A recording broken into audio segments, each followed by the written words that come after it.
a big hat that you wear is the sort of disability awareness side Yeah. of things, isn't it, really? Yeah. So do you want to tell us a little bit more about that? Yeah, so again, the disability awareness talks comes from the fact that I was sitting at home and thinking about the different challenges that I've had in my life, not only inside of work but outside of work, and how I can use those experiences really to make a difference, because it is challenging. Growing up with a disability is very challenging. So it brings different issues to the table, and people kind of don't realize that all the time. And I think if I shared some of those experiences, some of those challenges with people within the workplace, then it makes people comfortable about having those conversations. And that's where it comes from. That, and the fact that since I've had my daughter, she's now 2, I always look at things like, how can I show her that, I'm the same as everyone else? And that again is through education. And she also showed me that it is about education, because she is 2. She can't even speak yet. She still expects me to do everything that every dad would do, so kick a football around, push her on a bike, chase her down the hallway. But then she also understands the challenges. So for example, we were I spent my whole entire life on the M4 going to watch Brentford, and we stopped at Starbucks, I think it was, or a coffee shop, and I said, to my wife and my daughter, you go sit down and I'll wait for my coffee. I was the only one getting a coffee. They started walking off, and the tables were just up one step. My daughter stopped and held out her hand, because she knew that there's a step there and I'm going to have an issue with it.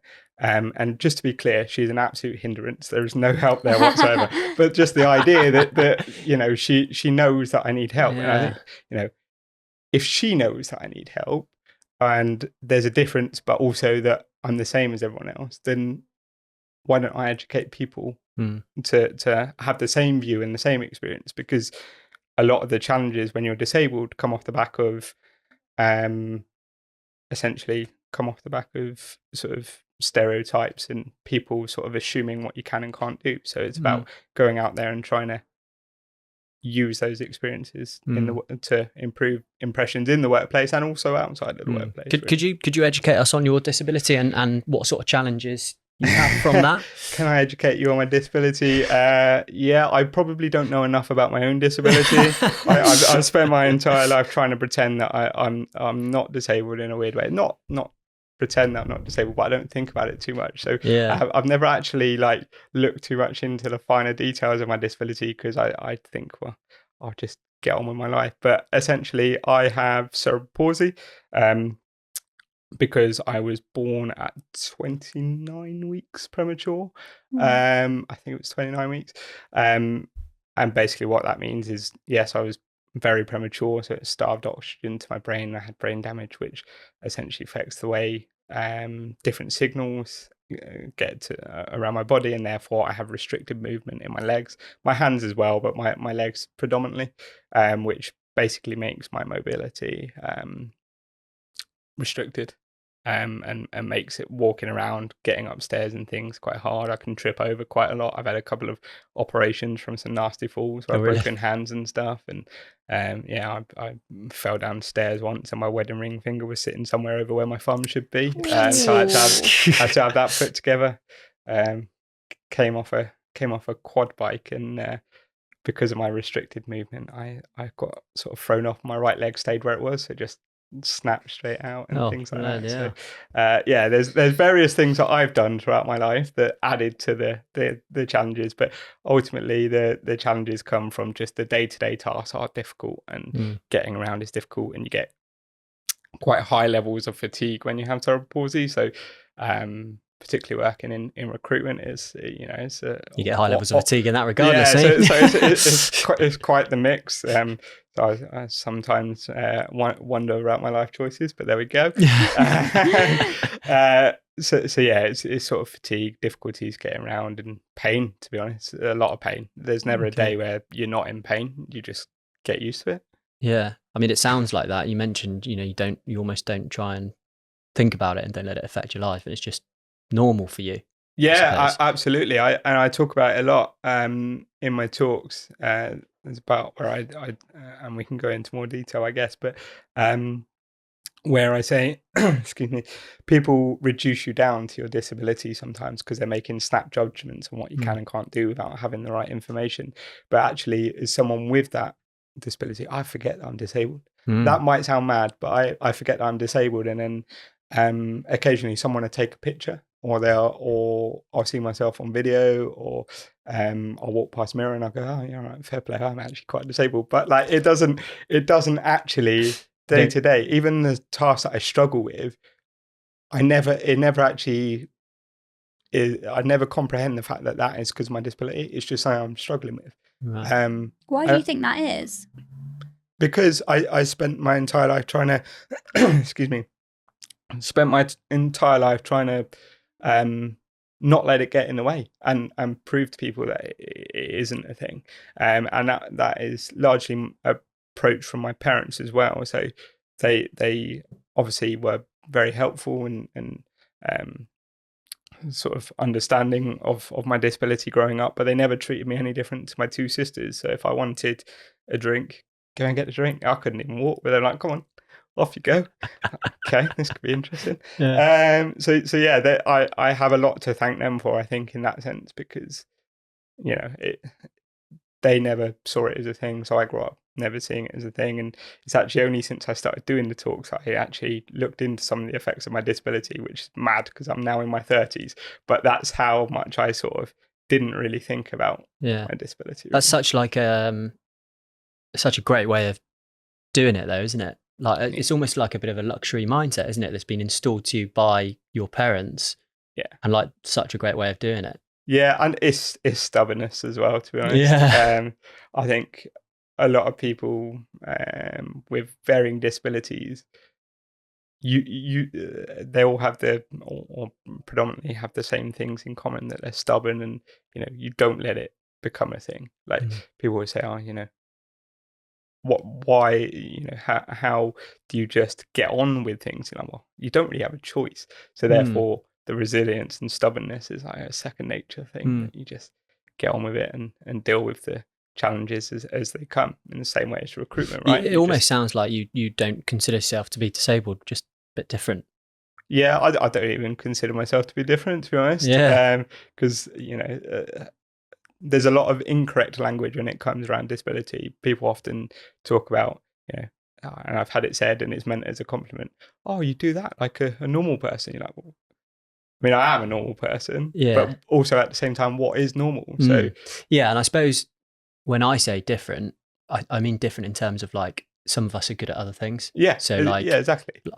I'm tall, you know, like somebody's shorter. Yeah. Like it's just the differences between people, isn't it? Really, it doesn't. You don't obviously feel like it stops you from doing the things that you want to do. No, I mean, I did want to be David Beckham growing up. It probably stopped me doing that.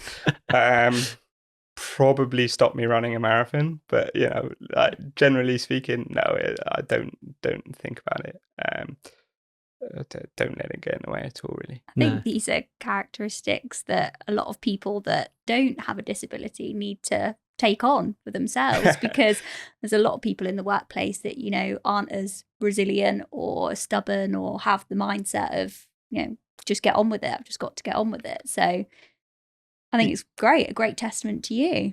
Yeah, I mean, my wife might argue that they are some of my biggest flaws as well, because stubbornness can work both ways. But yeah, I mean, everyone could do being a little bit stubborn, a little bit pushed, I guess, because I don't have a choice. Like I could sit at home and cry about being disabled, but don't get you very far. And interestingly, I've been fortunate enough to grow up around people with a wide variety of disabilities, and I think that past that sort of teenage period where you just want to impress people and be the class clown or whatever it is, once you actually grow into maturity, if you ask a lot of disabled people what's the one wish they have, I think very few would say I wouldn't want to be disabled, and that is because of the different attributes that you gain, but also it is just normal. Like, it is normal. I imagine if you became disabled later on in life, then it's a different challenge and different conversation. But yeah, certainly I would say that most disabled people wouldn't change it, which I always think is an interesting fact. And that's quite amazing. That's amazing, I think. I ask that question of a lot of people. Like, I genuinely, because I've always found it interesting, and I always thought, is that just me? And it's not. I literally, I have quite a lot of conversations, and it seems to be a common theme. Is that like one of the taboos around like disabilities then? Are there sort of any like preconceptions that are, and like stereotypes which just aren't absolutely true? Yeah, I mean, again, it's one of the main sort of drivers for the talks and wanting to educate people is that, unfortunately, the biggest thing around disability is there are so many misconceptions. I don't, when I interviewed previously, I've never declared that I have a disability. It's not on my CV. I wouldn't tell you if you booked me in for an interview. I'd just turn up. And that is because I wouldn't want you to Google my disability. Cerebral palsy has a wide variety of attributes, which, some are quite severe, some are not so severe. And it's such a scale. So I wouldn't want people to Google discriminate, because that happens a lot. People have misconceptions around disability. People say things to me in the street thinking that I can't understand them or hear them. That's how deep some of the misconceptions go. I'll be out with my family and someone will say something and I'll be like, yeah, I'm aware that you are actually talking at me, kind of thing. So yes, there are a lot of stereotypes and misconceptions, and I give quite a few examples of that as part of the talks, to be honest. Give us some of the big ones.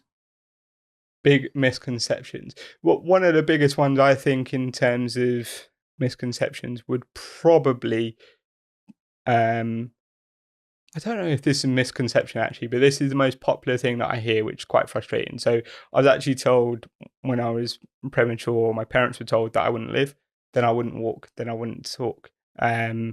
So I have to work at my mobility every week. I go to the gym every week. It takes up a lot of my life to actually retain my mobility. But one of the things that I hear very often is just that people would understand my disability more if I was in a wheelchair, which is always a hard one to hear because I fight so hard to not end up in a wheelchair for as long as I possibly can. At some point, I'll probably end up there. But whilst I have a say in it, I'll keep going. And that's a common one. A common one is the idea that I probably wouldn't understand, which what people are saying, or be able to do something for myself. So, for example, if I was out with my wife or friends, my laces are often undone. I like the extra challenge. So they're never always done up. And people will tap the person I'm with, whether that be my wife or my friends, on the shoulder and go, "His laces are undone," as if I just wouldn't simply know that my laces are undone or be able to do my laces. And there's some quite mild examples. When we were putting together the talks, I had to sit down with my wife and sort of go through different examples and go, nope, that one's too depressing. We can't say that. Like that's that. There's never a day where I would go to the shop or something like that where someone wouldn't have something to say, which I think blows most people's minds, to be honest. It blows my mind, massively. I'm never without someone passing comment. I think, it's difficult, right? Because in adult life, everyone's got an opinion on everything. Yeah. And you can't possibly be educated on everything, but it doesn't stop everyone having opinions. And that doesn't stop when it comes to disability.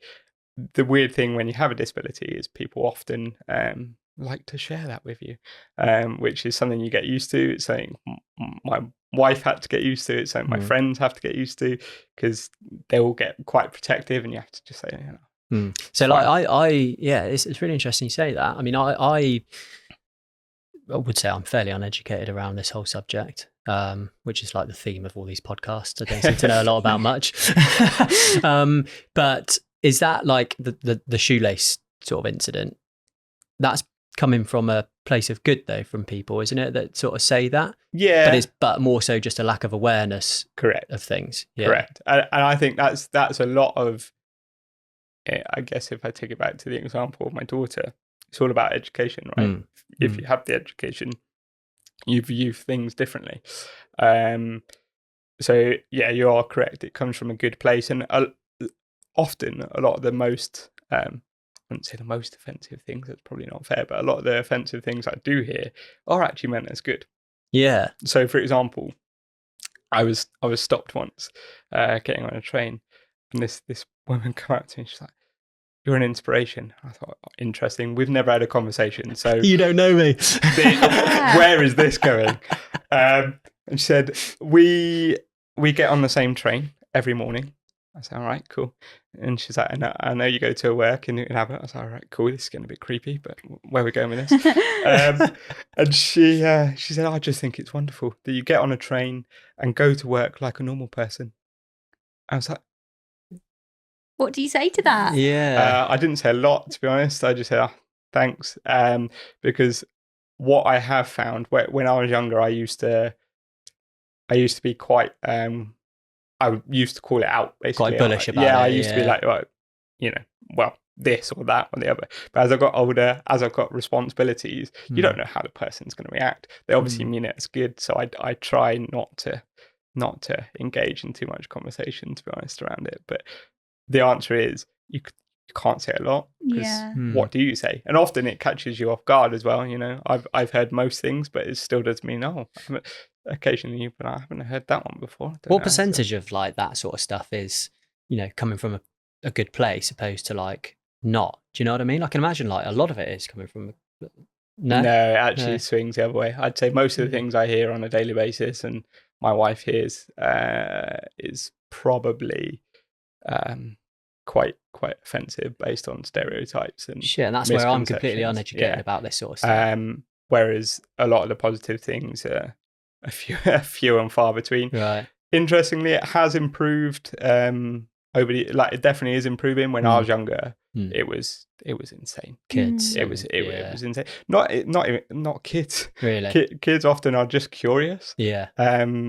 It's sort of adults that share too much information or share too much opinion. But it actually started improving, believe it or not, around 2012. Do you know what happened in 2012? Paralympics in London. Yeah. Oh, yeah. God.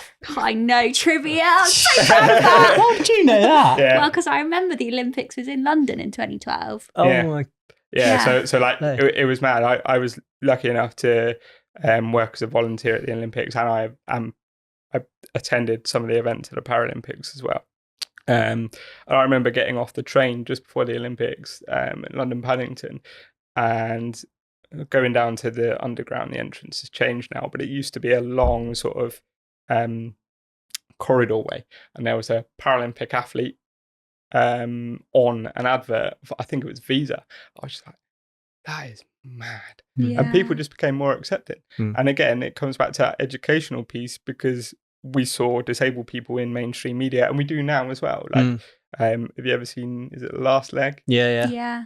That only came about because of the that was huge, wasn't it? Yeah, it's huge. And it's really popular now. And I think, it comes back to that educational piece, because we saw posters, we saw people racing or competing in events as for that sort of 2 weeks, 2.5 weeks, however long it was, every day, and people just became more aware, and it definitely improved it. Yeah, I think it is down to education, isn't it? Like, already we're 10 minutes in, and it's just prevalent that education is how obviously people understand more and are more aware. But how do you? Sorry to butt in there. I also think it's like, I don't know if exposure is the right word. Do you know what I mean? Yeah, like the Paralympics. Or having a friend or knowing somebody like yourself. Yeah. To understand the person a lot more. Yeah. I'm just... Is that right or is that wrong? No, I think it's right. I think, it's interesting that, people are always quite surprised that I didn't actually really get bullied at school about my disability, but it's because a lot of the people that I went to secondary school with, I went to primary school with. So they grew up with me. So like, yes, we went into bigger classes and people that haven't seen me, but there were people around the school in my year group that knew me quite well and just saw me as Martyn. I used to join in with football. I used to play in goal and stuff, and they didn't think anything of it. And that sort of went through my year group at school. So it's always about education for sure. Yeah, and the more like the Paralympics and all that is, prevalent, which has been so much more, hasn't it, since 2012? Yeah, definitely. Yeah, the more education around it comes. Yeah, and just generally, I think people being more aware.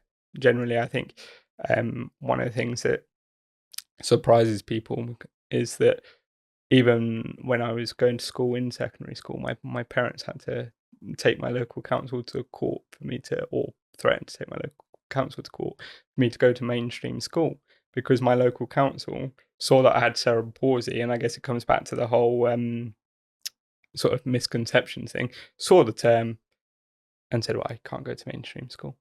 But they didn't meet me. They didn't look at my school grades, which were bang average, but there was nothing in there to suggest that I was having an issue. And that was only in 2000, so around the time that Justin Timberlake released "Cry Me a River." It's not like in the dark ages. It was a while ago, but it's a very specific moment in time. You remember that? Well, big fan of Justin. I always use that as a reference point, because people are like, 2000, what happened then? You're like, well, Snake got released and Justin Timberlake was about. Like, it's quite a good. It's so funny you say that, because Now 55 was my first album, and the first track on that was Justin Timberlake, Cry Me a River. It's mental, isn't it? I talk about it in my talks, because people can't believe that, like, I even had to dispute going to a mainstream school, and it wasn't that long ago. Does that happen nowadays? No, I don't think so. I wouldn't have thought so. I think it would be laughed out the room, and you probably see it on the news, to be honest. There might be someone out there that tell me I'm incorrect, but I know a lot of disabled people that go to mainstream school. And obviously it's difficult because there's such a wide variety of disabilities that won't be possible for everyone. But from my point of view, like I said, they just saw the term and went, yeah, you can go over there and not go to mainstream school, which it's mental, really. That's crazy. What would have been the other option, like a private school? No. So it was literally a school for severe disability. So less about a curriculum, more about just getting me out of the house. And that just shows that they just clearly took no interest in you at all. Correct. Gosh, I just got one last question about education. How do you deal with the difference of, obviously you want to educate people and create an awareness, but then at the same time, going back to the wheelchair story that you said, that people struggle to understand your disability because you're not in a wheelchair. Like, I've only met you 5 minutes and I already feel protected of you. Like, well, nobody needs to understand because it's not you. So how do you deal with that, like, comparison of trying to educate, but then also, or maybe it's just the people around you that are protective of you and you actually want to educate everyone? Yeah, I'm in my 30s now, so I would give a prize to anyone that comes up with something I haven't heard. When it comes to sort of pigeonholing me, if you like, to put it politely, in terms of disability. So I don't necessarily think of that side of things. Family and friends are very protective. The thing that I find difficult, and actually the things that upset me most, are the insults that I hear, or an assumption that I would hear that affect other people and not me. Right. Does that make sense? Yeah. So, like, I'm trying to think of an example. Like your family, for instance. Yeah. So, like, I used to go from the train station back home. And interestingly, I've never shared this. I want to see how this goes. I used to go from the train station to back home and see this old lady on the same route every day. She used to say hello. Hi, you're right. A lot happens on trains for you, doesn't it? Yeah. Tells you a lot about my life. I'm often on the move. And one day she was like calling me over, and I was thinking, she probably needs help. So I went over and said, "You're right." Yeah. She said, "Do you have a girlfriend?" I was like, a bit personal. Yes. And she goes, "Are you going to get married to her one day?" And at this point, I hadn't been with her that long, and I did end up marrying her. But I was like, maybe. Yes, with confidence. Yeah. Maybe. And she said, don't get married. She said, because you'll ruin her big day. I said, what? She said, because no girl dreams of walking down the aisle with someone like that. And I was just like, okay. And I'd never Martyn. spoken to her before. Like, we'd seen each other. She just came out with this. And they're the things that bug me, because Yeah. the brilliant thing about the mind, if you like, is you're always thinking, and you have sort of fact and non-factual stuff. And you know what fact and non-factual stuff is, but often the non-factual stuff will sit there Will creep and in. just keep going. So that is the only example where I say I think of it quite regularly, because I do think in a weird way, and like I said, I know the difference between fact and non-fact. I do often think, am I selfish? And that's where the examples bother me, because it's not about me. It's about the other people in my life. And yeah, that's awful. I find that so hard to imagine that people will still think like that. Nowadays. It's all the time. And like I said, it is crazy. getting better. That's the weird thing. It is getting better. Yeah. I used to make people laugh when I was younger, because I used to say that it's like being a Z-list celebrity without the money, because you'd go around Sainsbury's and everyone would be like, what? Like, people just watch you walk past. Like, ultimately, I have a limp. It's not that hard to work out. It's a limp. But you would not believe the amount of people that just literally stare at you like they've never seen you, like never seen anything like it before. Gosh. And that, again, is getting less now that I'm older, and now that there's more disabled people around.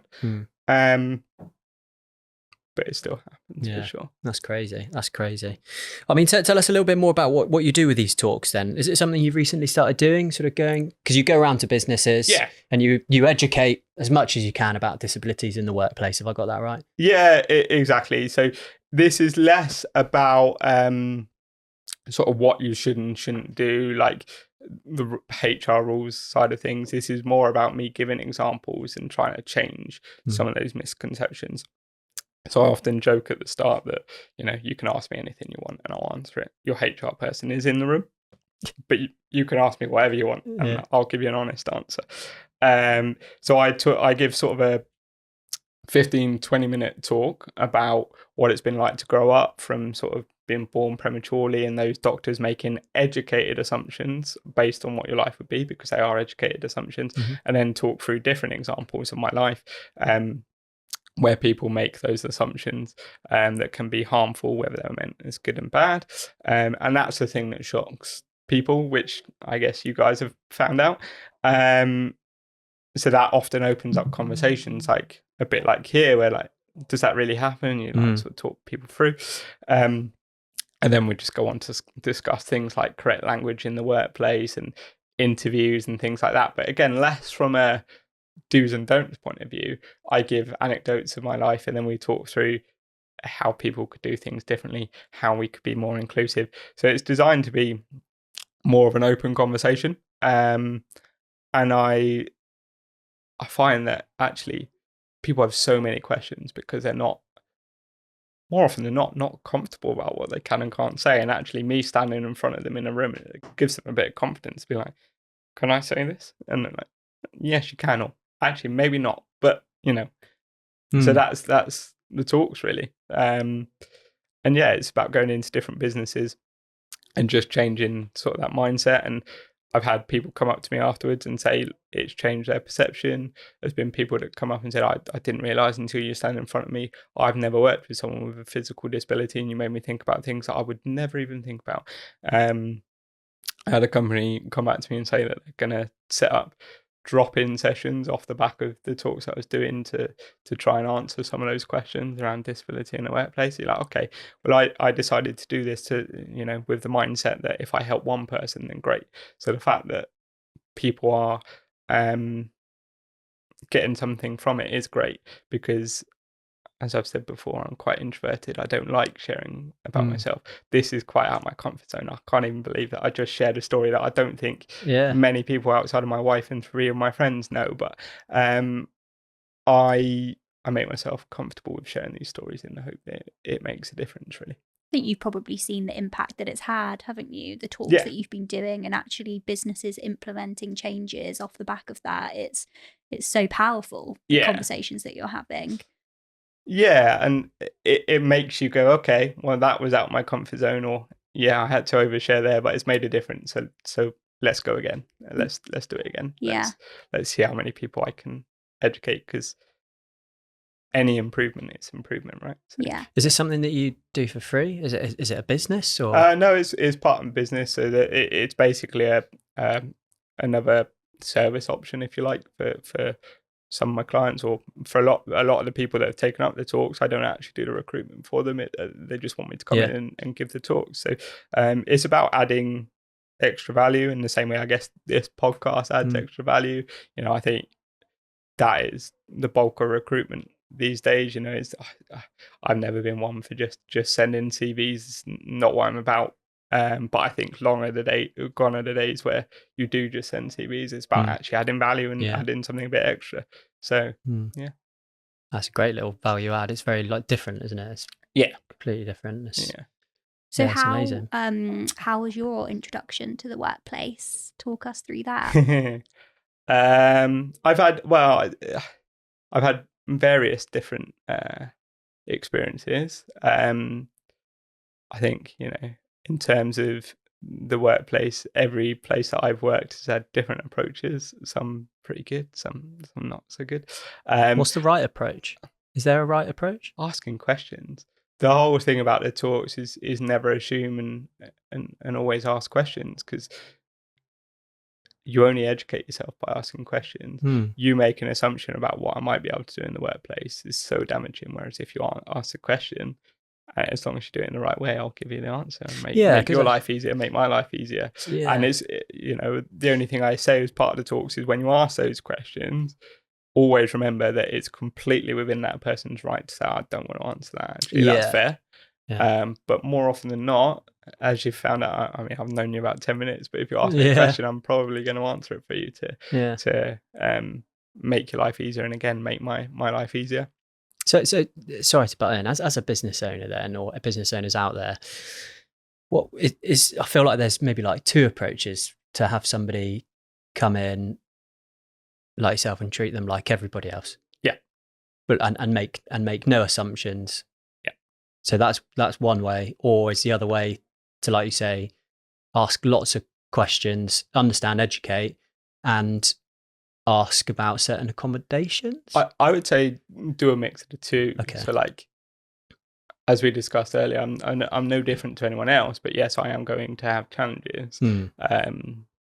So I'd say, don't go out of your way to make me feel different. But yes, I would always say ask questions, because otherwise you don't know what challenges I might have. And in a weird way, and I think this is quite similar for a lot of people with disabilities, I wouldn't necessarily go out my way to tell you the answers. Didn't ask. Yeah. Because I don't want to just immediately flag up that I might be having challenges with things that you might find quite straightforward, and that is purely, again, due to misconception. It sounds weird, but you often have to think, and it's through bad experiences, how is this going to be perceived? So if you ask me openly, I'd answer that question because you've asked me, and I think, okay, that's not an issue for you, so it's not an issue for me. But if you don't ask me about whatever it might be, then I probably won't tell you until it's an issue, until I have to be like, okay.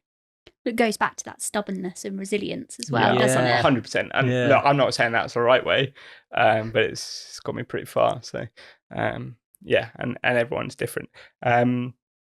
I've also seen it done pretty badly. I joined a company once who, again, often it's about trying to do things in the right way. But I know, for example, a business that I joined once gave a speech about me joining before I joined, about my disability, how it affects me, which is interesting because, as I've already said, I don't really know how it affects me a lot of the time. So they made those assumptions, and then sort of went on to say, that because of the hurdles I've overcome and my resilience, I will probably set examples in sort of the sales side of things and be someone to follow. also an interesting stance because I'd never really done sales before. Yeah. So we had it was well intentioned, but ultimately they were flagging me up to anyone I've never even met. That I was different, and also making me out creating to be all these something preconceptions that I wasn't, or I didn't think I was. I might have been that by the end of that process, but I didn't know whether I was going to be that or not. So it's the sort of did me a disservice in sort of highlighting some of the differences and some of the negatives, I guess. But then also in another stance, built me up to something that I would be hard for anyone to live up to when you've not even started the job yet. So that's the thing. It's difficult, isn't it? Because it's comes from a good place, but just lack of education, isn't it? Yeah. It's like I said, it's not always negative, but it can be just as harmful. So I appreciate it's difficult, and I appreciate that was always done with the best of intentions. But when I found out about that, because someone quite honestly told me after I started, I was like, found out about the speech. Yeah, no, I don't know what to say to that. So I addressed it quite openly to the team, and I just said, well, yeah, ask me whatever you want to ask me. And I said, I don't know how it affects me, so I'd be quite interested to see how it does from their perspective. And let's see how I get on the sales thing. But what's been like a really good introduction? Introduction. Because I imagine there'll be a lot of people out there who might find themselves in the position, like as a business owner or a hiring person. What is the right way to go about it? I joined a company once where they just, before I'd started, they brought me in to meet the team, and spend a couple of hours with the team, and then you find that naturally there'll be someone, particularly in a sales environment, that'll have questions, and then you answer the questions, and the whole team were there, so it stopped me having to answer multiple questions. It was really well done. They never brought me in on the pretense that I was disabled. They might have told people that I was disabled. I don't know, but no one treated me differently. Just spent time with the team, and naturally we had that conversation. I say that's the best way, because it takes away that first day. I'd say that's the best way to get anyone to join the team, to be honest, whether you're disabled or not. It's the same with everyone, isn't it? Yeah, it takes away first day nerves, takes away all of those sort of. One of the worst things about starting a new job is the fact that you awkwardly walk in whilst everyone's at the computer, and you sort of stand in the middle of everyone. Everyone looks at you. So I think that's probably the best way to introduce anyone personally, but certainly from a answering questions point of view, that was just well done. Yeah. So I'm kind of taking from it is, it's no different to how a good hiring process would be for anybody. Yeah, a good hiring process is a good hiring process. Yeah, it's just the same, isn't it? That doesn't change. But just allowing those I suppose those questions to happen a bit earlier on than maybe usual. Yeah. Just so everybody's on the same playing field. This is probably the best thing to do as well. Yeah, and I'd probably say, again, I don't want to speak on behalf of all disabled people. That'd be a really dangerous thing to do. But I would say, like, there's nothing wrong in saying if someone has a disability, sort of, you can't necessarily disclose that for HR reasons. But if someone said to me, how would you like us to approach it? Can we tell the team ahead of you starting what's the best way to approach it? I would say, personally, always encourage questions. So I would, if you ask me, I'd say, don't discourage those questions, because I had that as well, where businesses have said, like, you can't ask my own questions. Well, you're going to have questions. That's not going to gain anything, is it? It's not going to gain anything other than, again, people are going to eventually ask the questions, but they could have asked it way earlier if you didn't put them on. It's exactly the same as, like, again, if somebody really tall joined the business, they can ask questions about that, aren't they? It's like, it's obvious. Yeah, it does come from, again, a good place, because from a HR perspective, it's all about protected characteristics and stuff. But I think, again, always ask questions, as long as it's done in the right way. As long as you respect the right to turn that question down, then I don't see an issue with it. And I'd always encourage it. Yeah. So what is the right way to ask a question? To just be open to the fact that the person you're asking might not answer? Yeah, and just do it politely. Like, the question I get the most is, what is the right way? And I always break it down to say, well, it's no different to whether you were asking about a question about height, for example. Like, you just ask it politely. You just, do you mind me asking? You know, Don't make it a thing. Yeah. Do you mind me asking, with your disability, is there anything I can help with? Even like, there's nothing wrong with saying it doesn't take a genius to work out that I might need help with something.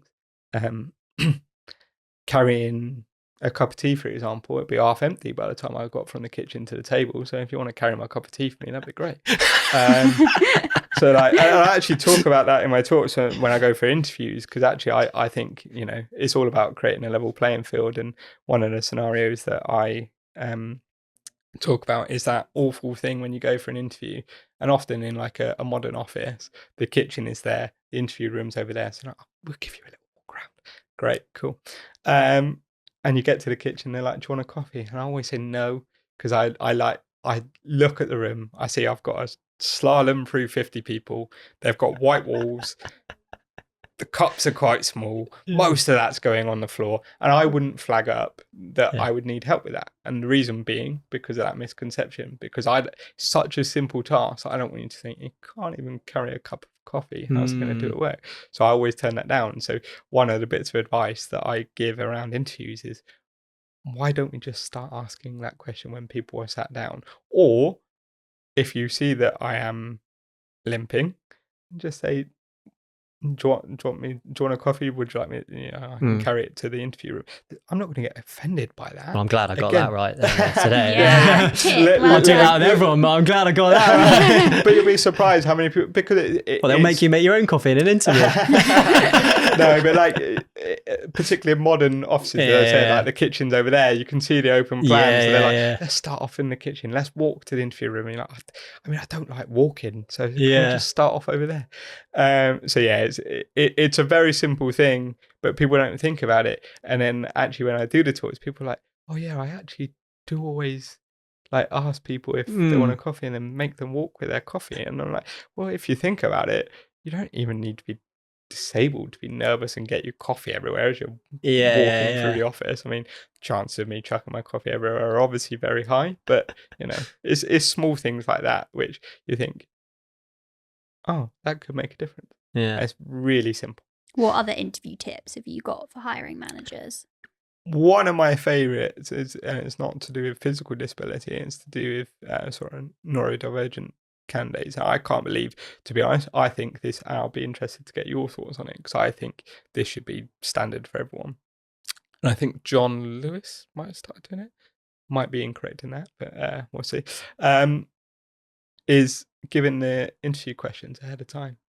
Why is that wrong? My opinion is that will create a level playing field. Of course, if you have neurodivergent characteristics, if you like, but at the same time, it will create a level playing field for everyone. There'll be some people who are just better at thinking on their feet.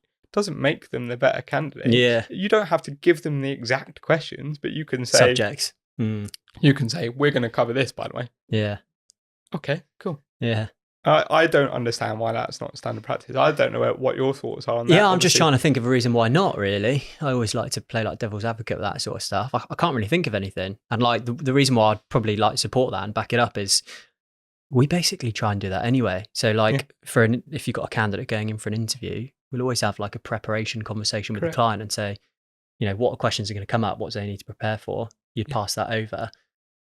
But like if it was just standard practice, I mean, you'd still have that conversation, but it would make things easier for the candidate. And I suppose that's kind of advantage of working with a recruiter as well, isn't it? But you shouldn't have to work through a recruiter to have that advantage. Yeah. Obviously, I'm a big advocate of working for a recruiter. Yeah. But like, that should just be standard practice, right? Whether you apply directly, whether you apply by a recruiter, you should get some sort of heads up of what the interview process is like. And I was so surprised that I'm pretty certain it was John Lewis, like, made such a big splash with that. I was like, is it really that unusual? Like, how's no one thought? I've never even thought of that. I've always done it. Mainly because I just fundamentally whether you have extra challenges or not. I think, if you interviewed 5 people, 2 of those people are gonna be better at thinking on their feet, but it doesn't mean they are the best better candidate candidates for that time. Yeah, Yeah. definitely. So- Because so- everybody, like even in an interview or even like this podcast now, the amount of times I've gone away and thought, should have asked that, should have asked this, should have asked that. Everything's easier in hindsight, isn't it? Correct. Yeah. And the other one is again sort of for neurodivergent candidates or people with certain disabilities. Sometimes sort of loud, unusual environments can be a challenge. So I'm like, well, why can't we offer a range of times? You can obviously always offer the sort of midday or 12 till 3 so they can see the office in its normal environment. But you could say for your first interview, you could do it a bit earlier before everyone gets there or a bit later. Just offer a range of times. So again, you're not treating anyone differently. You're just giving them the option to come in when it's quieter on their first interview to sort of make that process easier. And again, I think that should be the case for everyone, really. And obviously, you can't interview everyone before work, but you know what I mean. Like, it's always about creating a level playing field. Yeah, definitely. A question that I had is how.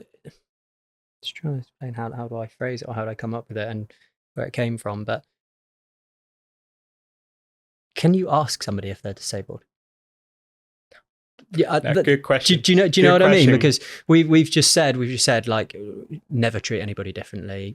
Maybe some businesses wouldn't actually announce that somebody's disabled, like before somebody started. Yeah, that might just be policy, HR policy. But then they would. You shouldn't really do that, by the way, either.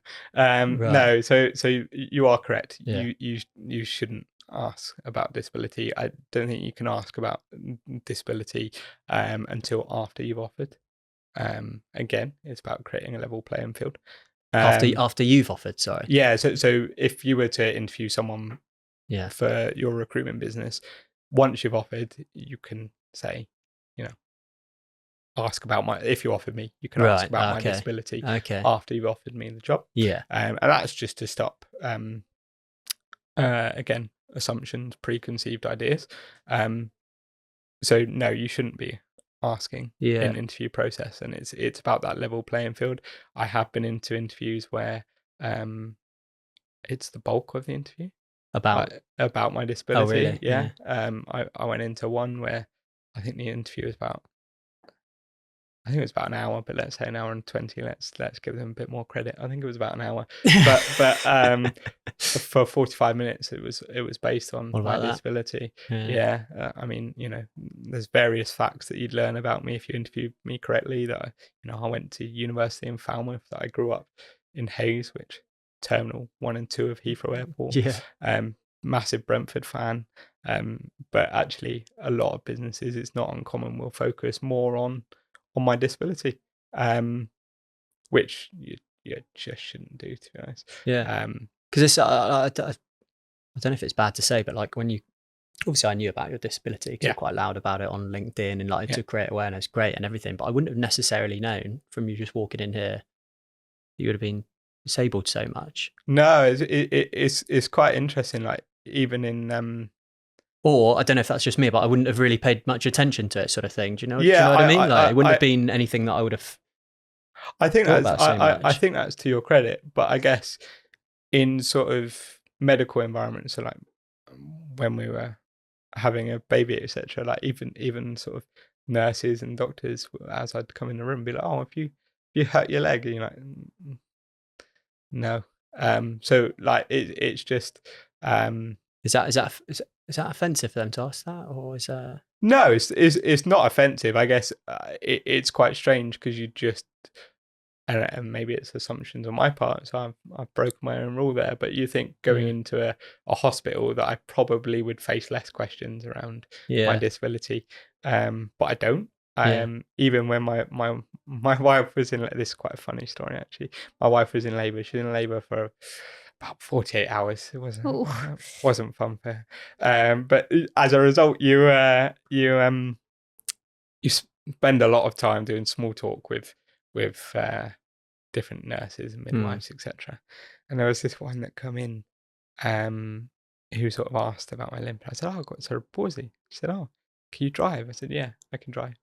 You know, how? And I said, "Oh, it's an adapted car." Like, and I explained how my car's adapted. And she wouldn't let it go. She thought this was amazing. She thought I was an inspiration because I could drive. For next 48 hours, or for whenever she came on and off shift, someone would come in the room. She'd be like, "This guy can drive." And I was like, "Do you want to focus on? Come on, do yeah. you want to focus on my wife a little?" Like, it's really weird. So like, me and my wife after have joked about, like, you know, who was the bigger hero, her or me? Because this midwife is like bizarrely fixated on the fact that I can drive, and I guess that is my surprise sometimes, that even I go into these scenarios and you just assume that someone would have an understanding, and they don't, and you end up in bizarre situations. Is it sometimes a case of like maybe you don't give yourself enough credit? Maybe. I don't know. I've never actually thought that deeply about that. Because you obviously do have challenges and different to other people. Yeah. And you have an extremely like amazing mindset around that. Yeah, I mean, I guess, yeah, I've never thought of that. I guess that's one way to spin it. It's a very flattering way to spin it. So I'll take it. I'm just trying to put myself in the other person's shoes. Like, they're obviously coming from a good place. It's a bit strange that they'll go and tell everyone and like it's the bigger thing amongst that sort of stuff. Obviously, I get that, but they're obviously like impressed by stuff like that, which maybe like you might think is a bit weird that they're like keep saying it and going on about it. I get that, but like they're genuinely maybe like impressed by like your mindset and sort of how you're dealing with different things. And yeah, I do sometimes have to sort of remind myself that, you know, people do see some of the stuff I do as inspirational. So yeah, I guess you're probably correct in that, because it's just normal and every day for you, isn't it? Yeah. And sometimes, you do have to remind yourself that. I think it's amazing what you're doing, like adding obviously your business, that extra service, like for clients. Have people like really responded to that? Have you got a lot of traction from that? Yeah, I mean, interestingly, when I came up with the idea, I tested it on a couple of clients that I tried to reach out about recruitment, and they were like, you know, we have a PSL, whatever the reason might be.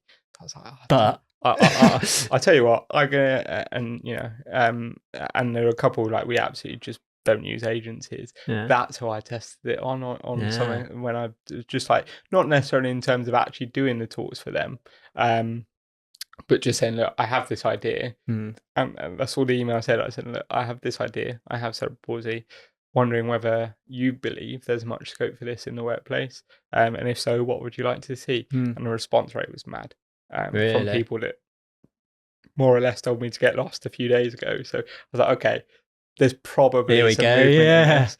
And so I reached out to some more people. I got some opinions, and then I just tested it on a client. And said, look, do you mind if I come in and do this? And I'm like, no, absolutely not.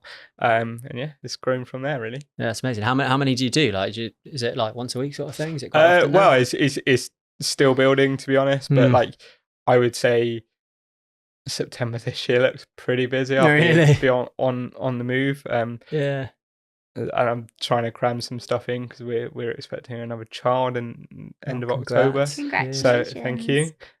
So you got a busy September then, haven't you? Yeah. And I didn't actually know until the other day, and I probably should have known it. There's an inclusivity week in September, so I'm a busy boy. Oh, nice. So it's one of those where I didn't go straight out the blocks. It would have been quite easy to do, to be like, wow, I'm just going to tell everyone about this. But it was important to me that I actually made sure it was of value. So I just messaged a few people, got their opinions, built something, tested what didn't work, and built it from there. So right now it's quite ad hoc, but it's intentional to make sure that the process is right. What I'm delivering is of interest. Is it like a half-day course sort of thing? Is it? No, I literally go in there for about an hour and a half, and then for some businesses, I'll do multiple talks. So break it down into different groups. So sometimes I'm there all day doing different talks. Often I'll stick around afterwards because there's a lot of questions that come off the back of it. So I ask the client, like, can I leave, or do you want me to stick around? Sometimes they say, can you stick around for a bit? And that's when I get a lot of questions. And that's what I quite enjoy as well. It's not too dissimilar to this, is that I have some really tough questions that like people have come up with after the talk or during the talk. And that's when I'm like, okay, this might be working, because that is an extreme question, which makes you sweat a little bit. There's a lot of questions when I talk about the correct language in the workplace. There's a lot of questions from that side of things. Because I don't go into a bit of detail, but I guess I sort of say, it's about thinking about the person and not the disability, and changing your mindset there, and about the language. So a lot of people would say, I suffer with cerebral palsy. I don't suffer with cerebral palsy. Don't feel sorry for me. I have cerebral palsy. Very slight difference, but a very big difference. But the thing about language is, that is, I guess with like anything in the English language, it's always changing, right? So what was right this week is probably wrong next week. So you're never, ever going to get it right. But when it comes to disabilities, just to make it nice and fun, people often have different preferences. So for example, what you wouldn't find out about me unless you ask me is I don't like the term special needs. There are various points in my life where I'd fall into that category.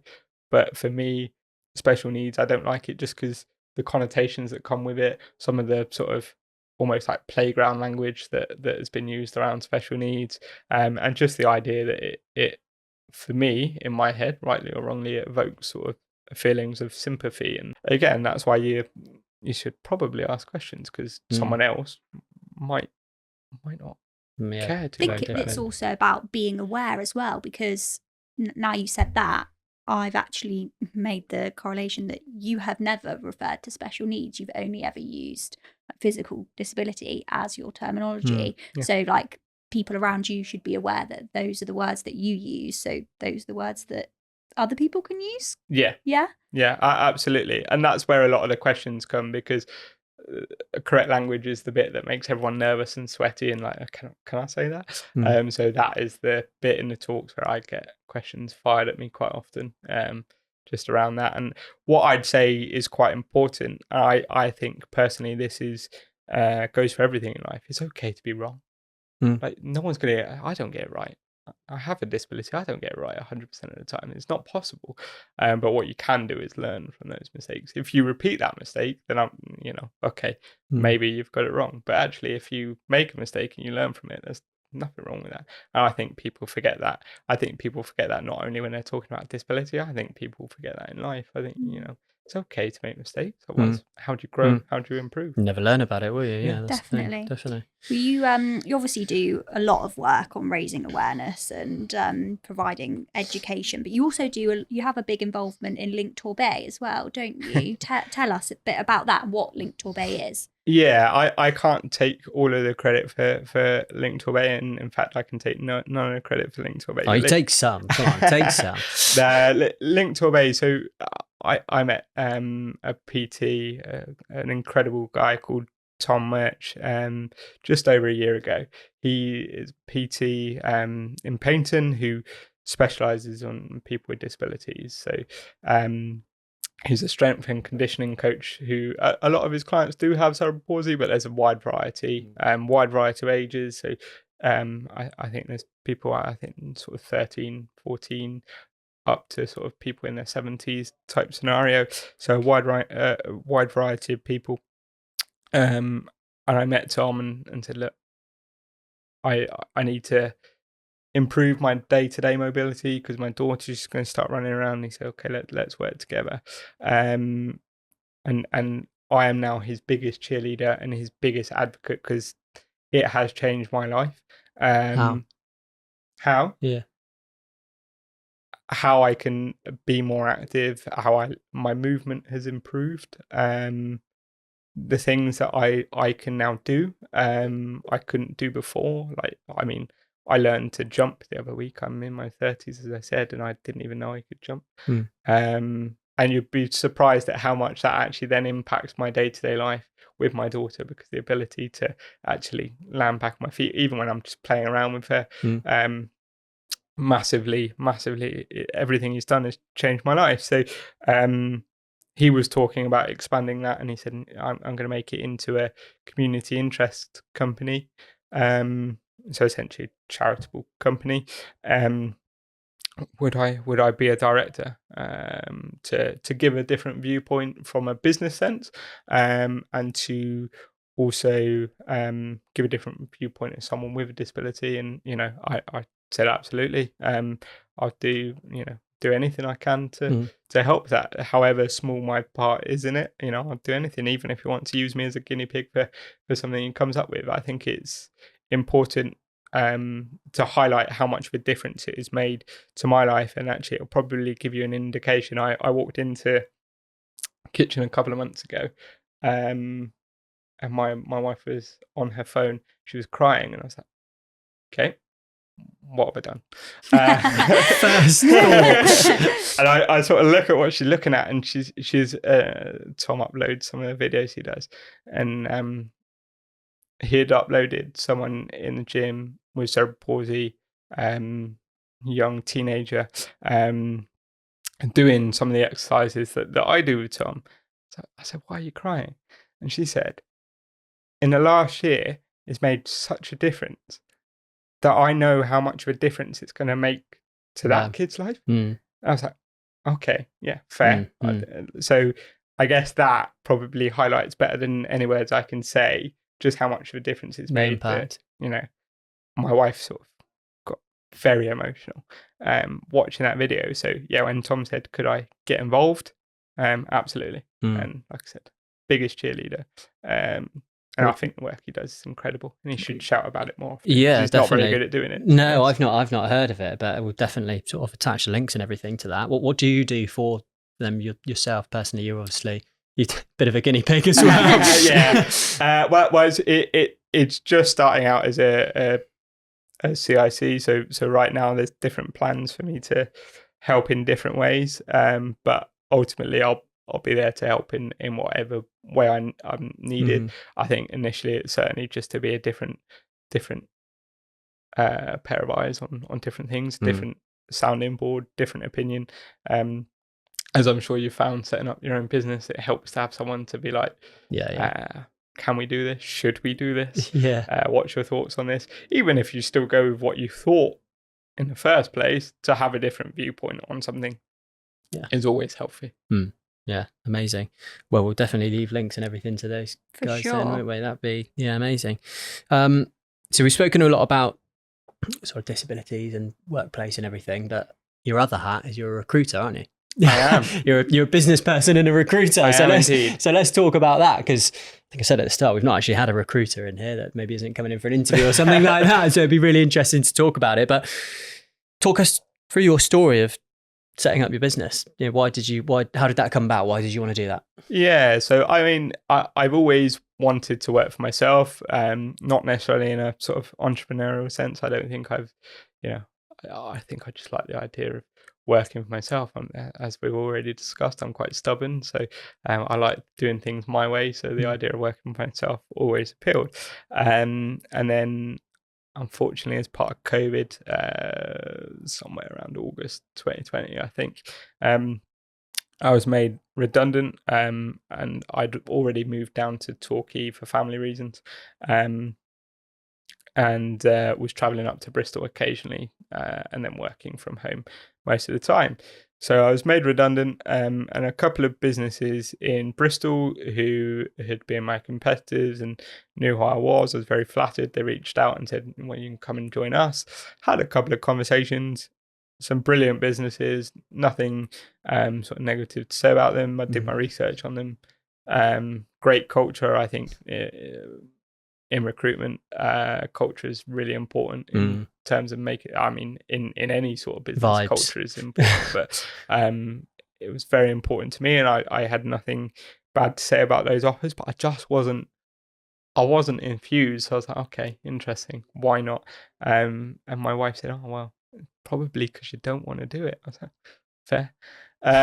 So she said, well, why don't you do it for yourself? And I was like, well, yeah, but that's a big risk. I just bought my house in Torquay, so as I'm sure you can imagine, I'd pumped all of my money into that. Yeah. I'm a man that's always very conscious about my money and my savings, but I just blown it all basically on a house. Yeah. I was like, well, firstly, Especially post lockdown. yeah, I was like, Yeah. we don't have any money. I've Yeah. just been made redundant.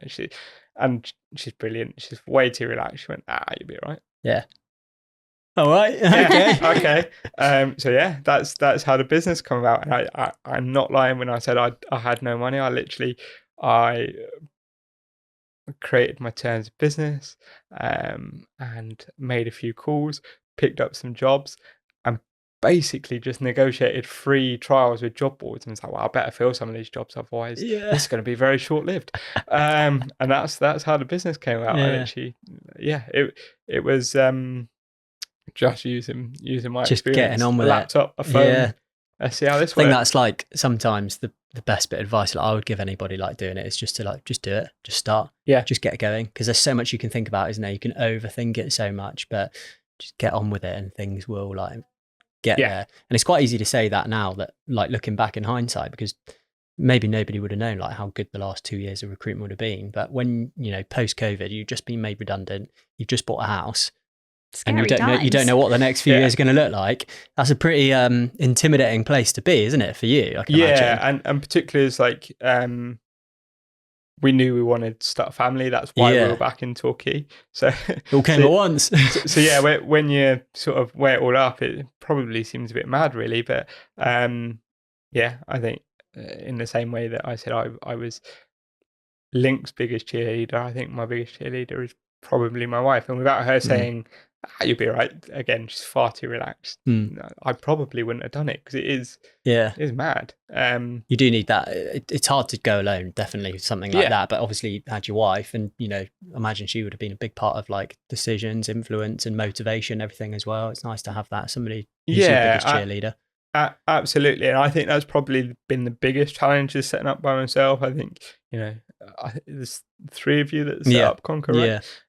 That's probably a perfect number, because you can keep bouncing ideas, and that's a perfect amount of votes. I think the biggest challenge setting up for myself is having that sort of all the decisions, sounding board, because like I said, my wife is my biggest cheerleader, but that does make the decision making process quite hard, because she usually thinks, well, if you think it's right, then it's probably right. But I'm fortunate enough that there's actually 3, 4, 5 people that I can call. They're recruiters, technically could be classed as competitors, but I trust them, they trust me. We know each other outside of work, and I say, I've got this idea, or I have this dilemma, what's your thoughts?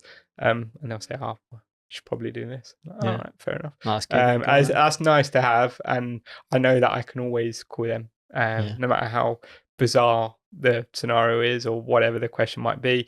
They're fine with sharing ideas, and once a month we meet up, and we don't actually talk about work. A couple of those are also self-employed, and we don't talk about work. We just meet up, and then occasionally a massive dilemma that one of us has will come up, and then we'll answer that, and then we'll go back to we're all getting a bit old now, so it's less about the nights out and more about the nice food, so we'll go back to the nice food. So yeah, it's an interesting. What's the name of your business? What do you do? What's your industry? So it's Verum Recruitment. Where did that come from? Yeah, that came from the fact that my approach is always, and I think it should always be the case in recruitment, I'm completely transparent. I'm open, I'm honest. You ask me a question, whether that's gonna sort of make the process difficult because I've overshared, or whatever it might be. If you ask me a question, I'll answer it transparently. So I was like, it's key to get that in the name, and verum in Latin means truth. So nice. That's where the name come from. Not a lot of people know that. I didn't know it. No. No, I was Googling some things, and I said, look, transparency is what I'm about. So it needs to be something about that. That was the first name we came up with. My wife wrote a load of ideas down on the table. Yeah. And I still went with the first name we saw. Yeah. Well, it's quite a good name because it offers a lot of intrigue. You know, it's easy to remember, but like, what does Verum mean? You know, like nobody quite knows that. Why did you know? People ask you. Yeah, to be honest, this is going to sound quite weird. I don't know what your thoughts would be, but I didn't overly worry about the name. Yeah, yeah. I'm of the opinion in recruitment that, and I guess I've had this from working in a couple of different places. The name, the company is irrelevant. When you're a recruiter, they buy from you. It's the person. It's you as a person. So I didn't overly worry about the name. And actually now I say that out loud, that's probably mad from a business point of view, but I honestly didn't. And I guess that's why I went with the first name. I don't think it's mad. Interesting to hear what you say, like from the marketing side of things, but like, I think you're right. You know, if you've got a really good relationship, most people remember, you know, the Martyn rather than the Verum, don't they? Yeah. But I suppose it all depends on how you brand your business as well. Yeah. You know, because you can brand, you can put the marketing and the branding out for people to recognize the Verum opposed to the Martyn, or both at the same time, can't you really? It all depends on what your objective with that sort of thing is. I agree. I think like what you said is spot on, but at the same time, you must have had an inkling in the back of your mind because you didn't call it Edwards Recruitment. You still, you could have easily done that, couldn't you? You still had the idea that it needs to be a recognisable and interesting name. Yeah, I think I didn't call it Edwards Recruitment because it sounds too corporate. It's classic, isn't it? It's too corporate. As you can probably tell from this first time we've met, I'm not very corporate. I usually turn up to client meetings in jeans and a polo top. So yeah, I think Edwards Recruitment is not only boring, it probably gives the wrong connotation. So I guess you're right. I probably thought a bit from that perspective. Gives you the chance to be able to market the Verum name quite well though, because it is a good name. Yeah. It's not. Yeah. You know, it's very, I feel like same as conquer. It's not really a word. We just sort of made it up. And like people ask, it offers intrigue. You know, you can put a nice brand around the word Verum as well as yourself. It's quite funny though, isn't it? Because I think a lot of people kind of expect there to be a big story around every brand name, but there actually really isn't. Yeah, I do often listen to some of those stories and think, are you making this up? Or am I just that simple that I'm just like, yeah, all right, that'll do.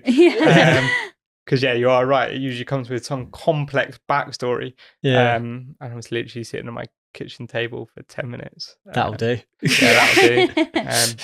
Probably should take the dog for a walk. So what's your industry? What do you recruit in? What are the sort of typical clients you work with? There's not necessarily typical clients. The client range is a wide variety of different clients, industries and sectors, but the sector that I recruit into is technology. So typically software developers, software testers, data engineers, first, second line support, anything that sits within that IT realm, if you like. It goes through different stages in terms of what is popular for the industry to be looking for, it feels like sometimes. But my background predominantly throughout my career has been software development. How long have you done that for? How long have I done it for? I started in recruitment 2011. Did you? Yeah. Long time, though. Long old time, yeah. What made you get into recruitment? Interesting question. Again, it's probably not a glamorous story.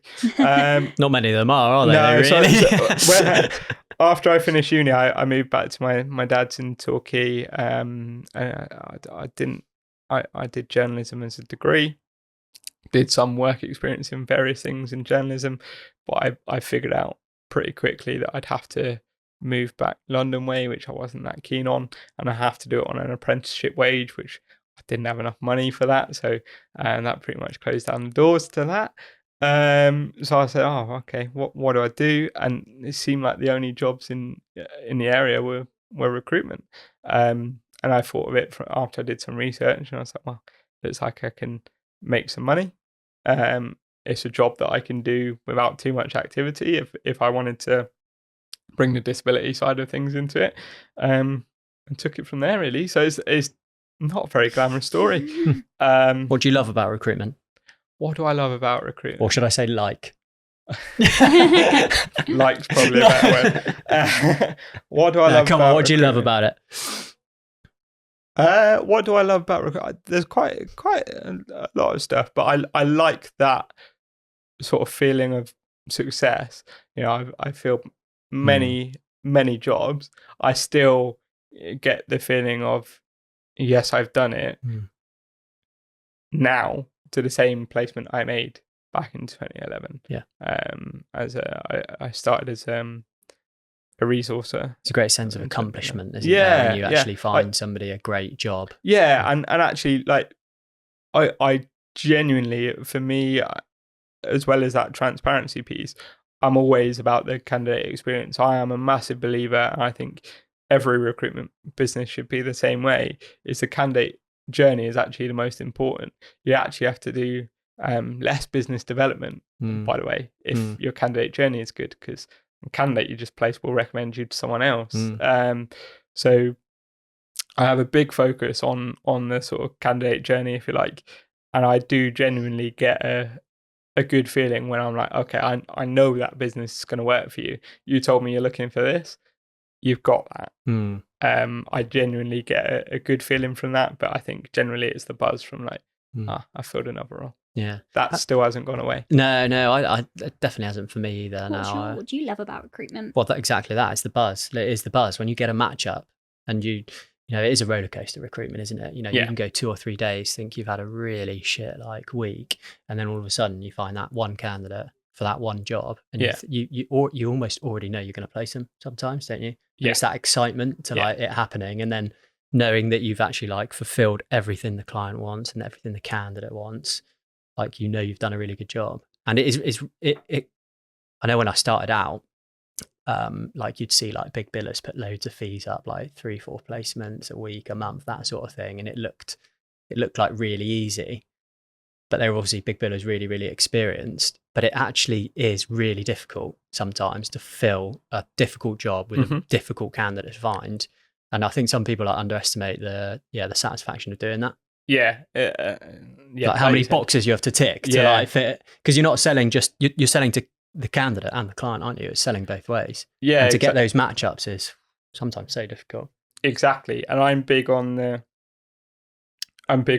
do it in as few CVs as possible. Yeah. And again, I think that's how recruitment should be. We all know, you know, unfortunately, it's not always like that. It's a lot of people send out a lot of CVs, but I try and do it in as few CVs as possible. So again, when you have that real niche role, and in the tech space, I have a lot of very niche roles, the feeling of actually filling that after you've spent so long on it can be great. Yeah, it's amazing. Yeah, I think the money's pretty good from it as well, isn't it? Recruitment definitely helps, and I think it's quite nice because there's quite a low barrier to entry, isn't there? Yeah, and a lot absolutely. of it is how much work you put into things. You will always see the direct results from that, won't you? Sometimes things don't go your way, but the better you get, the less you see that it's about luck and more about your influence on things.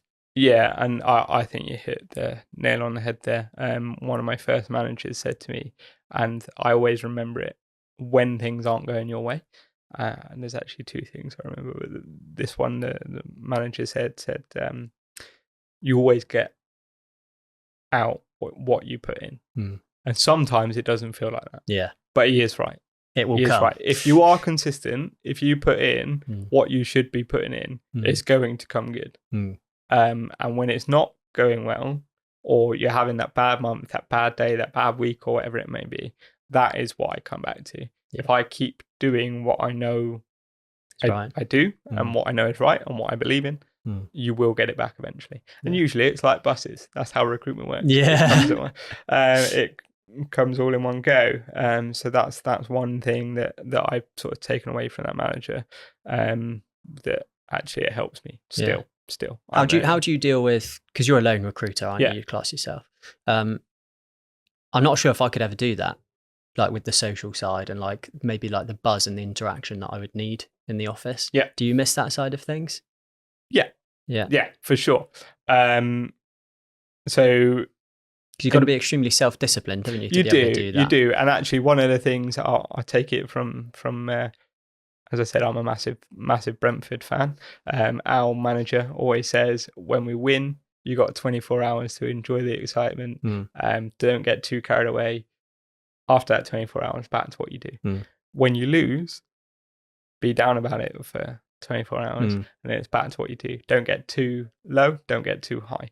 And I think that is the most important thing when you're working for yourself, because when it's going well, you can get carried away. I'm sure when you started Conquer, that you had those days where you're like, this is amazing. But vice versa as well. Yeah, exactly. And by the same stretch, particularly in recruitment, it's easy to get carried away when it goes badly. So I always try and remember that. But ultimately, as I said, I have a few people that work within the industry, a few mates that I will call regularly. And they know, that they work for themselves as well. They know why I'm calling. It's just to have that network. Social interaction. And then we meet up regularly as well. That's really important that you do that. It's good that you've got that network around you. Yeah, I mean, without it, I think it would be a very, very, it would be in danger of being a lonely place. Obviously, as I said, I have my wife as a sounding board, and she does all the things I'm not very good at, admin. I'm not good with paperwork and things like that. Is it a bit of a team effort sometimes? Absolutely. She's involved in that sort of stuff, is she? I'm not sure I should admit this on a podcast, but it would fall apart without me. That's lovely. Yeah. So like I'm not even the thing of like getting my receipts and taxes to my accountant. I wouldn't even know where half of them were if she wouldn't. Like, where did I put that receipt? Things like that. And yeah, obviously as part of that, we have to juggle having my daughter around as well. So yeah, it would absolutely fall apart. But yeah, the sort of mates in the industry are key, I think. Yeah, it's funny that, isn't it? Because as a recruiter, you speak to people every single day. So it's funny that without having those people around you that like build you up and are there for you, that it can be quite lonely, even though you do actually speak to people all day, every day. Yeah, I guess it's just different interactions, isn't it? Yeah. Because I can't suddenly tell a candidate that I'm having a terrible day. They'd probably never speak to me again, would they? Yeah. Who's this guy? How are you? Yeah, not good. Not great. Not great. Not great. Have you got 10 minutes? So I guess it's just different types of interaction. So yeah, you are correct. They are pivotal to my friends are pivotal for the success as well, really. How do you recruitment's got a perception, isn't it? Yeah. It's got a few different perceptions. I think the stereotypes are, not another recruiter sort of thing, salesy, phone bashers, that sort of thing, do a bad job. I think most clients can think of a bad instance with a recruiter, can't they? Absolutely. I think there's a lot of bad recruiters out there because the barrier to entry is quite low. Absolutely. It's very hard. People come in, do recruitment for a year, move on to something else because maybe they didn't realize how hard it was. Sometimes that happens quite a lot, and sort of maybe doesn't take as much care as they sort of would with other positions.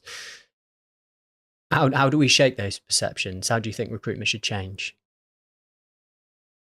I don't think it's about reinventing the wheel. I think because I think a lot of people have tried that, haven't they? Yeah, a lot of people have tried that, and will continue to try that. I think, and I said it earlier, candidate experience, being transparent, giving them feedback when they want, being completely transparent with the client, whatever the awkward situation might be, is key. And I think, and I've often asked, I'm fortunate enough to have some very big clients as almost a one-man band, if you like. Again, not doing disservice to my wife. But the reason is I've asked them, why me? Why not X agency who's got big workforce behind them, etc. And it is just that transparency, that doing things in the right way, not going to send you loads of CVs. If I've only got one CV, you're only going to get one CV. I don't get paid until I fill the job, so why would I send you 5 CVs? And it's just about being treated how you would want to be treated if you're searching for a job, how you'd want to be treated if you were the client. I don't think it's reinventing the wheel. I find it slightly depressing that they're the reasons why people see me as unique. That shouldn't be the It should be the case, norm, shouldn't it? Yeah, shouldn't be the case. But how do we make that the norm then? Setting examples. I think it's like everything in life. How do you make that a norm? All you can do is be loud about your process and trust in your process and get that message out there. I think more and more businesses are being turned off by the recruiters that still send multiple CVs or sort of mass mail where it's clear that it's just a mass mail or spamming, or not clearly reached out to a company because they have a job but don't seem to know what the company does. Really basic things. I think it's just about doing things in the right way, and again, being vocal about that. I don't know what you think. I think it would be pretty hard to do anything different. Yeah, I agree. Yeah, there's so many things that are coming out, like so many people that have tried to reinvent the wheel, haven't they?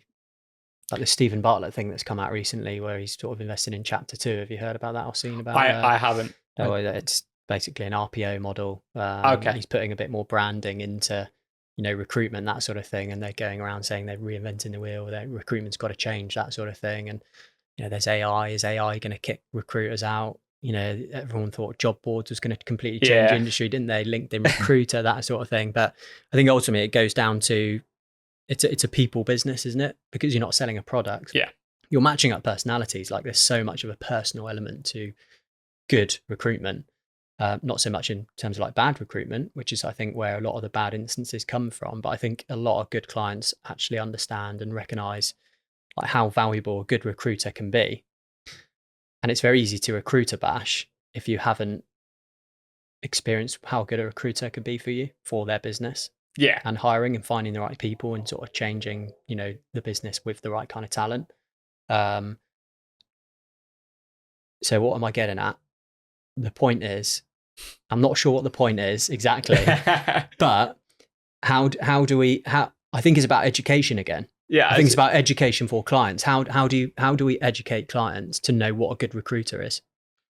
Well, you're right. Often when people don't want to use agencies, it's due to bad experiences. So the only thing you can do at that point is understand those bad experiences.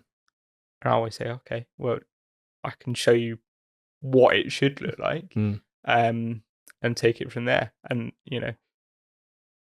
I think that the quickest thing someone can do as a recruiter is just say, oh yeah, we've all had those bad experiences, but we're different. It's great, you're different. How? Brilliant. But you have to actually show it. You have to actually evidence it. And in that scenario, I personally go to the clients that I know and I can trust and say, look, I have someone that is potentially interested, but they don't know me. I don't know them. Would you be happy with me providing you as a reference? Why do we not do that as recruiters? Why do we not say, look, these people literally trust me. If I tell them there's a good CV, even though the written CV might be terrible, but I've spoken to the candidate and they're a good candidate, they trust me enough that they're going to interview them regardless of what they thought about the CV. So why are you not using them to open the door and show client X? Do you do that? Yeah, 100%. That works a lot of the time. Yeah, of course it does. Because, if you've got a reference from a managing director, head of technology, whatever it might be in your space, the person that had the objection around that bad experience, well, you've shown them, not by you saying, I'm different, I approach it different. Mouth, literally, someone's put in writing that you are different. And they're happy not to be put down as an anonymous ND, which could be anyone. I could have just typed that on 10 seconds ago. They've literally put their name to it. So if you wanted to call them, you could probably call them. Yeah. If I was a client of yours or a potential client, and I'd never used an agency before, and I had lots of agencies calling me, and I didn't know what good recruitment looked like, what would be like the top 3 things you would say to like what a good recruiter or good recruitment looks like? Because I think that's sometimes what a lot of people struggle to communicate to a client of what actual good recruitment should be. I think good recruitment is taking away the noise. So like, if you've got a vacancy and you advertise it yourself, you're going to get 100 applicants. We all know that large majority of those probably aren't going to be relevant. But also at the same time, if they've asked you to go out and help them, they don't want to hear from you every day. Why would they? Recruitment is 5% of what they do as part of their job, if not less. So it's about understanding that client and saying, okay, what do you want from this process? When do you want to catch up? How do you want to catch up? That's a great point, yeah. And removing that noise. Like, my slogan started out as tech recruitment without the fuss, because I try where possible. They don't need to catch up to say, is the vacancy still there? Like, it's there until they say it's not there. But so many recruiters send out an email 3 times a week saying, any movement on your vacancy? Well, I don't know. Have you had any movement on the vacancy? Like, just take away that noise. Is probably the biggest thing I focus on. You're there to make the client's life easier, so make it easier. Don't say you're going to make it easier. And by the same stretch, don't also go disappearing on the client. We all have that role where you haven't found someone for a week. Tell them you haven't found someone for a week. Tell them why, and just keep that line of communication open. Don't badger them. But just a quick message, say, your vacancy over here, I haven't forgotten about you, still alive. I've had X, Y, and Z issue, still working on it. Any questions? I think it was an interesting point you mentioned just a second ago is actually understanding your clients' requirements, but understanding what they actually want to get out of the process. Yeah, that's a big part of it, because if you're setting like the ground rules for that, they know exactly what the expectations are, don't they? And you can sort of adapt your process. A good recruiter can adapt their process to a certain client's needs and understand exactly where the timelines are, the catch-up points are, what they're looking for. And again, like you say, you're not being a pest. It's not a hassle. You actually are making things easier for them. You are taking time away from them, and they're ultimately paying you for your time, aren't they? To find the right people in your time to go out and use your services rather than then have to do it. But if you're a recruiter that doesn't understand any of those things, it's not fun for them, is it? Because you're actually making it more difficult for them, opposed to going out and then recruiting themselves. Absolutely. And what I would say actually as a point to that is sometimes those expectations, those requirements change, or you agree an approach and actually the hiring manager says, actually, can we have a more regular catch up, or can we do this? So I always go out of my way to say, look, if I do something that you don't like, if you want to change the process, if you want more information on the candidates I sent over, less information, salaries on there, salaries not on there because you're going to send it around. I'm not precious about these things. Pick up the phone and tell me. I'd rather you say, actually, that's not working. Can we do this? Before you actually get annoyed at me. Because again, sometimes, and what I think a lot of recruiters don't appreciate is, for a lot of businesses, they don't recruit that regularly. So actually what they think they might like, they find out that actually they want a bit more communication, or they want a bit less communication. Or more honesty. Sometimes there isn't enough honesty, is there, really? And like I said, like, honesty sometimes means that a role goes unfilled or takes longer, or a candidate removes himself from the process. But you have to have that honesty. You are literally placing someone in a job where they have to turn up every day. You're affecting someone's life and you're affecting someone's business. So honesty and big transparency, decisions, aren't they? Honesty and transparency have to be the forefront of what it is. And if that means that, like I said, your honesty means that a candidate comes out of the process, okay, that's frustrating, but it's right for everyone involved. Yeah, definitely. Yeah, it's interesting, isn't it? It's interesting. A conversation always comes up, I think, how can we change the industry? How can it be done differently? But it's not changed for like 20, 25 years. There's things which have come up. And there's a reason for that. It's because it works best, doesn't it? The way that the good recruitment works best, that is the best way to do it. Yeah.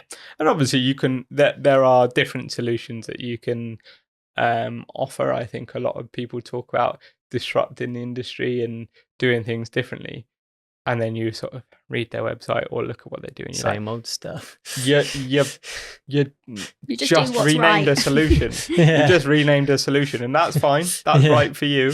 That's not different. No.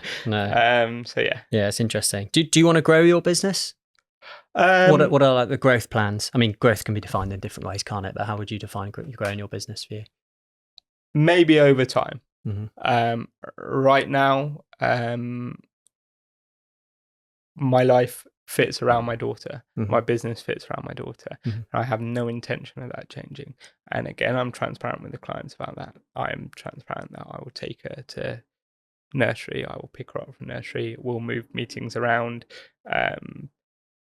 Because that is where I'm at in my life. And this to his credit, my dad growing up had 2 jobs. Mm-hmm. So he could live essentially. So I appreciate that, and he had to work hard, and I learned a lot about work ethic from that side of things. But he would openly say, he would have wanted to be around more when we were really little. So I try and make sure that I'm around whilst my daughter is little. And again, that will change again. So I think I will grow it over time, but right now I'm pretty happy with where it is. Yeah. Would you be growth in terms of adding people, you think? That sort of thing? Yeah, adding people. I'm always curious about doing different industries. Yeah. But I think that's natural. You guys have probably thought about it at different times. And that's just because you look at different revenues and what people are doing. But again, I guess that also comes down to shutting out the noise, because it's quite easy to look at what other people are doing. Grass is greener and everything. Yeah, absolutely. Yeah. So probably not different sectors, but I might look at that at different points. But I think, potentially adding people and giving people opportunities, I think, as well. I don't know how you found it, but it's probably quite rewarding to give people the opportunities that we had, right? Yeah, massively. Yeah.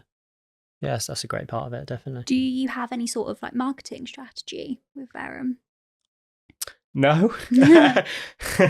That's probably the wrong answer, isn't it, as a business owner? But no, not really. It's something that I'm working on. It's something that I'm getting better at.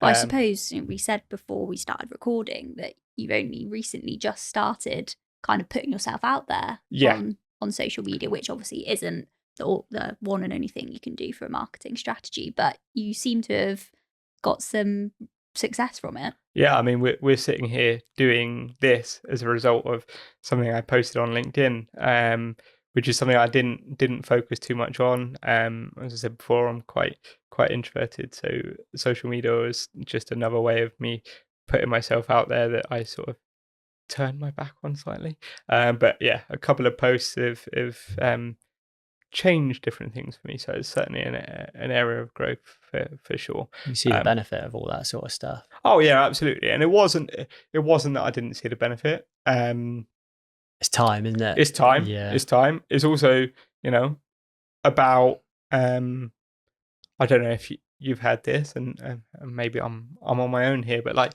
I always sit like, what do I post? Yeah. What do I? It's so easy to get it wrong, and I see people use AI wildly incorrectly because they just copy and paste. You just what know, AI said, don't you? Like, oh come on! Yeah. So I'm always like, I don't want to be that guy. So I think I probably in the past been in danger of overthinking the social media side of things, whereas actually in the last few weeks, I've just posted things about myself. Not always about business, and it turns out that's probably the way forward. Who knew? I think a lot of people will be in the same position as you, thinking like that. I mean, we definitely were, weren't we? Like, I haven't posted anything this week. I don't know what to post. Oh well, we've got to change that. 6 to 8 months ago, but we actually had an interesting conversation on the podcast with Tom, and it was about personal branding and how people aren't as confident in posting and don't know what to post because they don't want to get anything wrong. And Tom was talking about how maybe you should try and switch your mindset to being a student of a topic rather than claiming that you're an expert of a topic.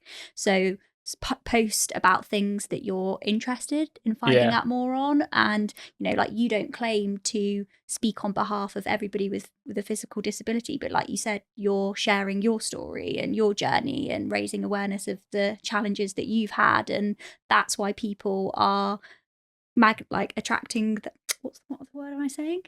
They're gravitating. That's the one, Martyn. Gravitating towards your content. That's why it's doing so well.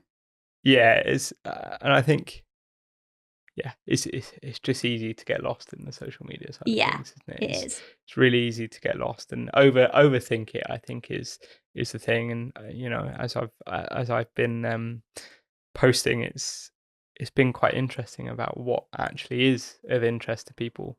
I think the biggest post was one of me in the gym, which is something I never thought I'd post on LinkedIn. So I probably should do more of that. LinkedIn wants to see me in my shorts, so I'll post more about me in my shorts. So they shall have it. I think it's just about learning, and like I said earlier,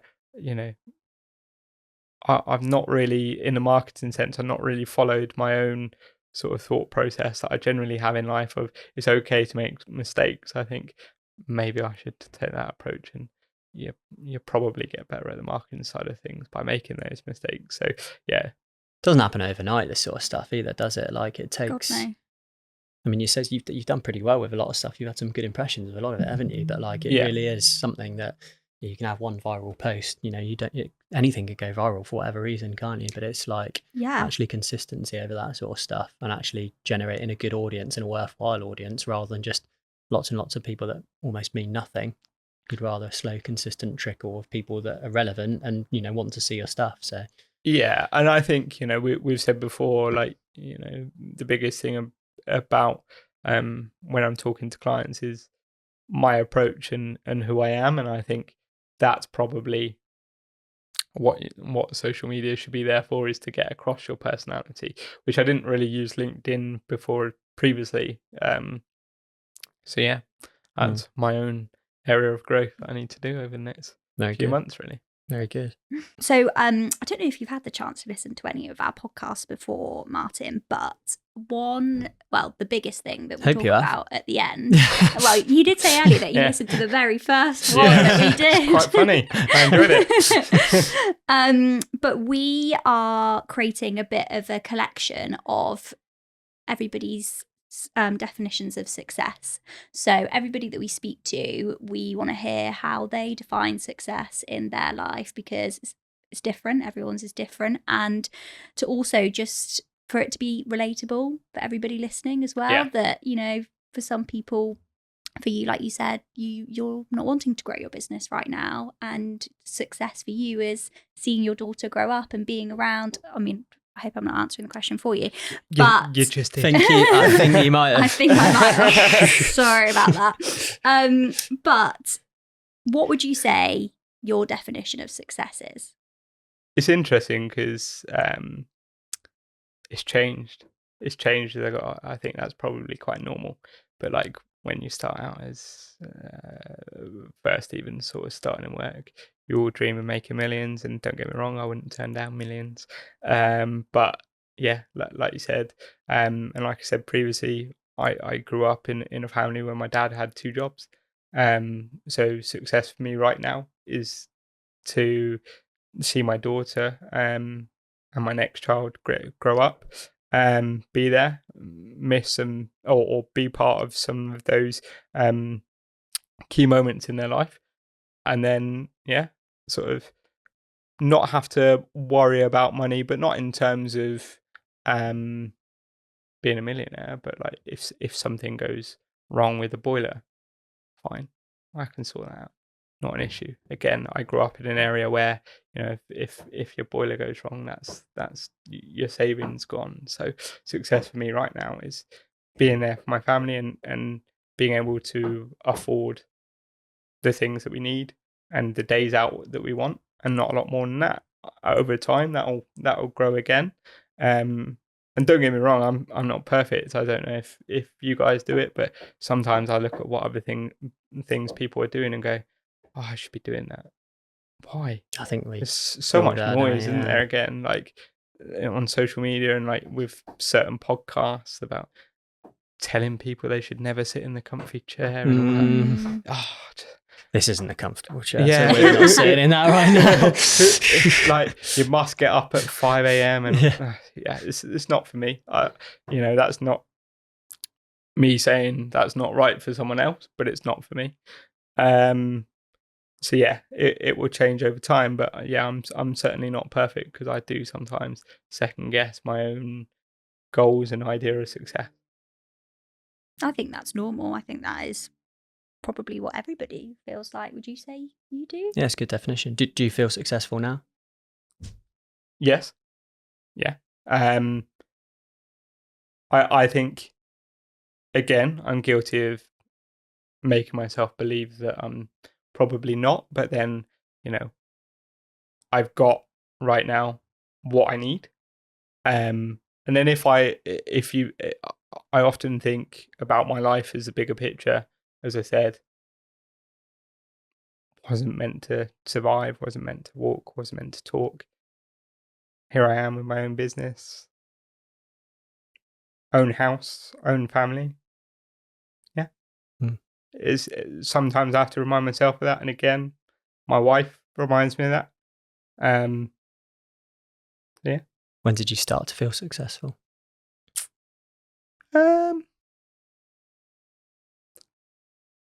When did I start to feel successful? I don't think I always feel 100% successful. Again, I think I have to remind myself, but I think probably running my own business. And that's not in terms of making loads of money, but it's hard, right? But there's still a business there. We're 4 years in, we've gone through COVID, the economic climate, whatever has happened in the last year. I think that's a broad brush, but like that's when you feel successful, not in terms of, I don't know, making loads of money. I don't know if you feel the same, but you think you get to the end of another month or another quarter and you think, all right, fair enough. Still going. Yeah. I don't know if you have a similar thought process or it's different for you. Yeah, I'm very similar to you. My definition of success changes probably quite often, almost. Like it's a bit weird, isn't it? And I see like success maybe for myself as a bit of a spectrum. So like, yes, I would consider myself successful now, but like maybe like 20-30% of the way there, sort of thing. Do you know what I mean? Like I still feel like I've got a lot more to give in terms of that sense. I'm happy with what I'm doing now. I think a lot of people, say when they sit in your position is success equals happiness. Yeah. And I definitely agree with that.